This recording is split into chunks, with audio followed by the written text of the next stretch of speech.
अगर आप बीएसएफ का पहली बार फॉर्म भर रहे हैं तो पहले आपको एक नया रजिस्ट्रेशन करना होगा। तो यहाँ देखिए रजिस्टर हेयर का ऑप्शन मिलेगा, आप इस पे क्लिक करेंगे। जैसे आप इस पे क्लिक करेंगे अपना नाम लिखेंगे, मोबाइल नंबर लिखेंगे, ईमेल आईडी लिखेंगे और जनरेट ओटीपी पे क्लिक करेंगे। ओटीपी सेंड करते हैं फ्रेंड्स आपके मोबाइल पे तुरंत जो है ओटीपी चला जाता है और ईमेल पे भी ओटीपी चला जाता है। आप मोबाइल वाला ओटीपी यहाँ लिखेंगे और ईमेल वाला ओटीपी यहाँ लिखेंगे और उसके बाद यहाँ पे आपको सबमिट कर देना है। पहले से कोई भी बीएसएफ का फॉर्म फिल किया हुआ है तो आप अपना जो है एक ईमेल आईडी पासवर्ड दिए होंगे, तो ईमेल आईडी पासवर्ड इसको आई एम नॉट रोबोट पे क्लिक करके लॉगिन करके आप अपने प्रोफाइल को एक्सेस करके और वहाँ से फॉर्म को कंटिन्यू कर सकती हैं। आधार कार्ड के बारे में पूछ रहा है, प्रेफरेबल है यानी आपको देना आधार कार्ड। आधार कार्ड चूज करेंगे, आधार नंबर यहाँ लिख देंगे। एक दूसरा आईडी प्रूफ देना है, जैसे कि इसमें भी आप आधार कार्ड चाहे तो दे सकते हैं या इसके अलावा दूसरा आईडी प्रूफ देना चाहते हैं तो आप दे सकते हैं और उसकी संख्या यहाँ लिख देंगे। आधार कार्ड की संख्या दे रहे हैं तो आधार कार्ड की संख्या, पैन कार्ड देंगे तो पैन कार्ड की संख्या, पासपोर्ट देंगे तो पासपोर्ट नंबर, ऐसे ड्राइविंग डीएल का संख्या। तो ऐसे आपको अपने अकॉर्डिंग यहाँ पे जानकारी देना है। अब यहाँ पे आपको बताना है additional information, date of birth आपका क्या है। यहाँ से आप अपना जो है सबसे पहले ईयर को कंफर्म करेंगे, फिर अपना जो है मंथ को, फिर डेट को कंफर्म करेंगे। ऐसा आपका उम्र दिखा देगा। नेशनलिटी आपका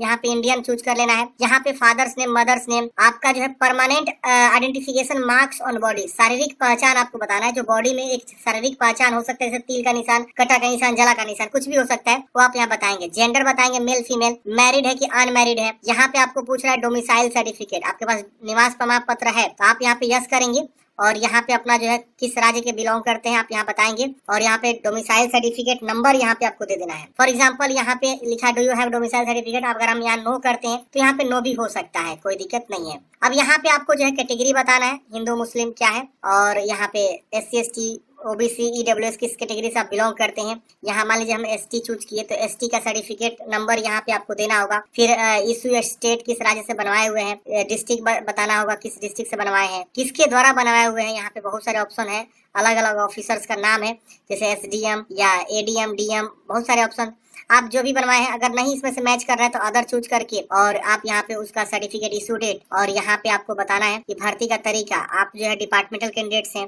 डायरेक्ट एंट्री है या बीएसएफ डिपार्टमेंट है, या बहुत सारे ऑप्शन है। अगर इसमें से आपका कोई मैच कर रहा है तो आप यहाँ से चूज करेंगे, नहीं तो डायरेक्ट डी आप यहाँ चूज कर लेंगे। तो इस तरह से आपको बताना है। अगर आप ओबीसी से आएंगे तो ओबीसी चूज करेंगे तो यहाँ पे क्रिमिनल नॉन क्रिमिनल का ऑप्शन आता है। अगर आप नॉन क्रिमिनल से संबंधित है तो यस करेंगे। नॉन क्रिमिनल वो होता है जिसकी फैमिली इनकम 8 लाख से कम होती है, क्रिमिनल वो होता है जिसकी फैमिली इनकम 8 लाख से ज्यादा होती है। तो ऐसे आपको यस में बताना है और आप यहाँ पे इस तरह से बता देंगे। फिर यहाँ पे आपको जो है सर्टिफिकेट नंबर ये सब आपको बताना है। तो आप अच्छे से इस जानकारी को क्या करेंगे जो है बता देंगे। अगर आप जनरल हैं तो इस तरह से आपका हट जाएगा ये वाला ऑप्शन। EWS है तो EWS का सर्टिफिकेट मांगेगा, जो भी है आप अपने अकॉर्डिंग यहाँ देंगे। अब यहाँ पूछ रहा है कि are you differently abled person, अगर आप विकलांग है तो यस करेंगे वरना नो करेंगे। यहाँ एक सर्विसमैन है तो यस करेंगे वरना नो करेंगे। डिपार्टमेंटल विभाग यहाँ पे आपको नो कर देना है। अब यहाँ पे 7 कंटिन्यू करना है। अब ये जानकारी भरने के बाद से फ्रेंड्स अब आपको अगले स्टेप में आ जाना है। यहाँ पे आपको जो है परमानेंट एड्रेस आपको बताना है। तो यहाँ पे जो भी आपका परमानेंट एड्रेस है आपको यहाँ पे बताना है। जैसे यहाँ पे प्रॉपर एड्रेस लिखिएगा, फिर यहाँ पिन कोड, फिर यहाँ राज्य, डिस्ट्रिक्ट, गाँव का नाम, पुलिस स्टेशन, पोस्ट ऑफिस। तो जो भी आपका एड्रेस है यहाँ तो लिखना ही लिखना है। इसके अलावा सेपरेट पूछ रहा है तो सेपरेट भी आपको जानकारी दे देना है। तहसील यहाँ पे आपको बताना है। एक होता है प्रखंड, एक होता है तहसील, इसके अलावा आपका जो है जिला होता है। तो ऐसे आपको जो भी अपने अकॉर्डिंग बता देंगे तहसील आप कहाँ से आता है ये बता देंगे। उसके बाद से कोरेस्पोंडेंस एड्रेस, पत्राचार का पता, इसको टिक करेंगे। सेम कॉपी हो जाएगा। अलग है तो अलग अलग आप यहाँ पे लिख सकते हैं। जैसे बहुत सारे लोग का परमानेंट एड्रेस अलग होता है और प्रेजेंट एड्रेस अलग होता है, तो उस तरह से यहाँ पे पूछ रहा है। अब यहाँ पे आपको 7 कंटिन्यू कर देना है। इसके बाद अगले स्टेप में पूछ रहा है आपके पास एनसीसी है, एनसीसी है तो यस करेंगे, नहीं है तो आप यहाँ पे नो करेंगे। अब यहाँ स्पोर्ट अचीवमेंट आपने किया हुआ, यस नो में आपको बता देना है। यहाँ आपकी ऊंचाई क्या है, आपकी सेंटीमीटर में हाइट बतानी है। जो भी आपका हाइट है वो आप यहाँ सेंटीमीटर में बताएंगे। आपका चेस्ट क्या है, ये सिर्फ मेल के लिए ऑप्शन है तो आप यहाँ पे उसके बारे में बताएंगे। सेंटीमीटर में यहाँ पे लिखा हुआ है, चेस्ट की मापी करके बता देंगे। वजन आपका क्या है, केजी में लिखना है, आप कितने केजी के हैं। आपको जो है ब्लैक लिस्ट के बारे में पूछ रहा है, आपके अगेंस्ट कोई जो है क्रिमिनल केस वगैरह पेंडिंग है, ये सब आपको बता देना है। ये सब आपको जो है गुजरात राइट्स वगैरह के बारे में पूछ रहा है, यहाँ पे भी वही सब है। तो आप अपने अकॉर्डिंग यहाँ पे नो कर देंगे। फिर यहाँ पे 7H कर देंगे। 7H करते हैं फ्रेंड्स। अगले स्टेप में यहाँ पे आपका आता है, सबसे पहले आप मैट्रिक पास करते हैं, फिर इंटरमीडिएट, फिर आपने डिप्लोमा किया होगा या ANM GNM जो भी आपने कोर्स करा होगा, लैब टेक किया होगा तो डिप्लोमा के अंदर आ जाएगा। और भी बहुत सारा है, देख रहे ना यहाँ पे सारा का सारा आपको जो है देखने को मिल जाएगा। फॉर एग्जांपल हम यहाँ पे मैट्रिक चूज किए तो मैट्रिक का सर्टिफिकेट नंबर यहाँ पे जो भी हम लिख दिए, फिर हमारा मैट्रिक का पासिंग ईयर क्या है 2010 2013 जो भी हम यहाँ चूज किए, राज्य किस राज्य से आपने मैट्रिक उत्तीर्ण किया हुआ है, कौन से बोर्ड से किया हुआ है, स्टेट बोर्ड है या इसमें से कोई बोर्ड आपको दिख रहा है सीबीएसई और भी जो भी है आप चूज करेंगे, वरना स्टेट बोर्ड चूज कर लीजिएगा और यहाँ ऐड पे क्लिक करेंगे तो ये देखिए हमारा मैट्रिक का जानकारी यहाँ पे ऐड हो जाएगा।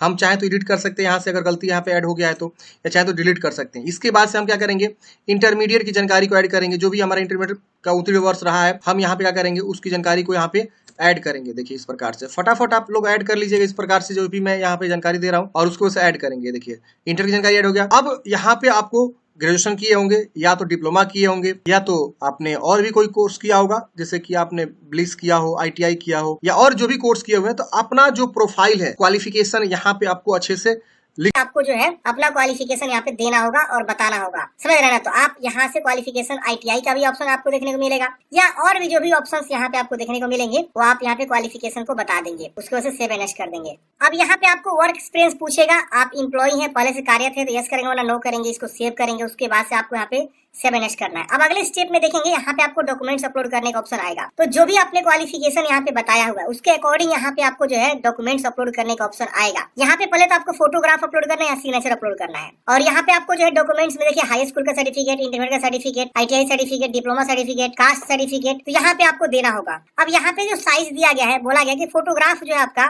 30 KB से 100 KB के बीच, सिग्नेचर 20 से 50 KB के बीच, और बाकी के जितने भी डॉक्यूमेंट्स है क्वालिफिकेशन वाला, कास्ट वाला, एक्सपीरियंस वाला, वो सब जो है 30 से 100 KB के बीच आपका जो होना चाहिए। और PDF, JPG, PNG कोई भी फॉर्मेट में आप यहाँ पे अपलोड कर सकते हैं। तो हम बारी बारी से इसको चूज करके अपलोड कर लेंगे, उसके बाद यहाँ डिक्लेयर करके सेव एंड नेक्स्ट करेंगे। सिंपल इस पे क्लिक करिएगा और सेव एंड नेक्स्ट करेंगे। डॉक्यूमेंट्स अपलोड करते हैं फ्रेंड्स, इस प्रकार से आपका जो है आ जाएगा गाइडलाइंस, इस प्रकार से PDF आपका शो होगा, आपको इसे पढ़ लेना है, उसको से क्लोज करना है। क्लोज करते हैं फ्रेंड्स, आप देखेंगे इस प्रकार से जो है आपका प्रोफाइल कंप्लीट दिखाएगा और यहाँ पे आपको एक ऑप्शन मिलता है रिक्रूटमेंट ओपनिंग का, आप इस पे क्लिक करेंगे। जैसे आप इस पे क्लिक करेंगे फ्रेंड्स, आपके अकॉर्डिंग मतलब जो भी पोस्ट पे फॉर्म भरना चाहते हैं उसके सामने अप्लाई कर हेयर का ऑप्शन मिलेगा, आप उस पे क्लिक करेंगे। यहाँ पे देखेंगे तो आपका लॉगिन ही रहते हैं इस प्रकार से, कॉर्नर पे देखेंगे तो लॉगिन का ऑप्शन आपका डैशबोर्ड आता है। यहाँ पे आपका डैशबोर्ड माई प्रोफाइल इस तरह से दिखाता है, करंट रिक्रूटमेंट यहाँ पे अब ओपनिंग आपको शो होता है।